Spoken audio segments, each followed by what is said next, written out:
Hello once again, I'm Andy. I'm still battling a cold, but battle we must, as the Rating Room presents The Wrestling Room. The Rating Room. Now, today's episode, we're going to go back to 1991 and the WrestleMania debut of the Phenom, The Undertaker. Now, WrestleMania 7, as this was, took place on the 24th of March 1991 in the Los Angeles Sports Arena. The reported attendance that night, 16,158, but the original plan was to hold this event in the 100,000 seat capacity Los Angeles Memorial Stadium. However, the event was moved as a result of poor ticket sales, although, in storyline, the reason given was that it was moved due to security concerns. In the main event, WWF champion Sergeant Slaughter fought Hulk Hogan. Now, Sergeant Slaughter at the time was portraying an Iraqi sympathizer, and the Gulf War was still very fresh in the memory, so that's the storyline reason they gave, but I think actually poor ticket sales was the real reason, so they had to move it to a smaller building. Now, the match we're going to discuss today is nothing but a glorified squash match, really, but it's significant in hindsight as this is the very first match of the infamous undefeated streak, which would see The Undertaker win all of his first 21 WrestleMania matches. The streak would finally, and shockingly, come to an end at WrestleMania 30 against Brock Lesnar. Now, a bit of a fun fact about WrestleMania 7, another show jam-packed with celebrities either involved in the show or sitting in the crowd enjoying themselves. Notable faces you'll have seen on camera include Willie Nelson, Macaulay Culkin, Chuck Norris, Donald Trump, Henry Winkler, Lou Ferrigno, and many, many others.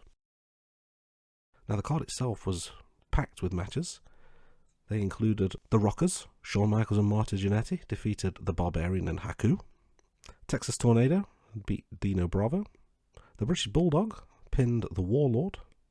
The Nasty Boys, Knobs and Sags, defeated the Hart Foundation, Bret Hart and Jim Neidhart, to become the new tag team champions. Jake the Snake Roberts defeated the Model, Rick Martel, in a blindfold match. Then we get on to the match that we're about to discuss, but following that we had the Ultimate Warrior beating Macho King Randy Savage in a retirement match. Tenryu and K2 defeated Demolition, Smash and Crush. The Big Boss Man defeated the Intercontinental Champion Mr. Perfect by disqualification, but you can't win the title on a disqualification, so Mr. Perfect kept the title. Earthquake defeated Greg the Hammer Valentine. The Legion of Doom, Hawk and Animal, defeated Power and Glory, which is the team of Paul Roma and Hercules. Virgil defeated the $1 Million Man Ted DiBiase by countout. The Mountie pinned Tito Santana, and finally Hulk Hogan defeated Sergeant Slaughter in the main event to become the new WWF champion. But let's get on to the match itself. Undertaker versus Superfly Jimmy Snuka. Now, as we come back from a backstage interview, Jimmy Snuka is already in the ring. That really tells you all you need to know. There's not really getting any sort of fanfare for his entrance. He's just there. He's waiting for his opponent. The gong sounds, and Paul Bearer leads the Undertaker to the ring. He's wearing his classic Undertaker outfit. This is pre-tattoos. He's wearing the grey rubber gloves, looking very, very ominous as he slowly walks down to the ring. Now, as he comes to the ring, we see a lot of crowd shots of kids looking really scared and concerned, and that's quite a theme of the Undertaker's early days in the WWF. He would scare the little ones with his ominous presence. Now, as the bell rings, Undertaker attacks from behind. Very slow pace. He's hitting kicks and thrusts and punches, and then hits one of his beautiful flying clotheslines. He also gets Snuka with a suplex from outside back into the ring, but then misses an elbow drop, and Snuka can finally get a bit of offense in as he comes back with some chops and headbutts, but misses a flying crossbody and falls to the floor.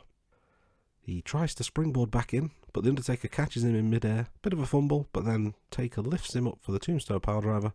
1, 2, 3, and it's over. Very, very quick match and a dominant victory for The Undertaker.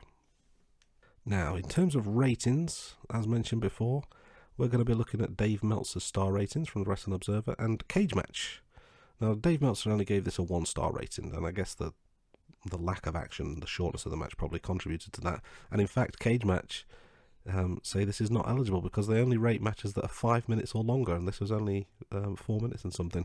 For me, it's a 3 out of 10. It's a nothing match, but it's very historically significant, so I thought it was worth a small conversation. But going all the way back to 1991 to see The Undertaker's first victory, kind of where it all started, was quite an interesting look back for me.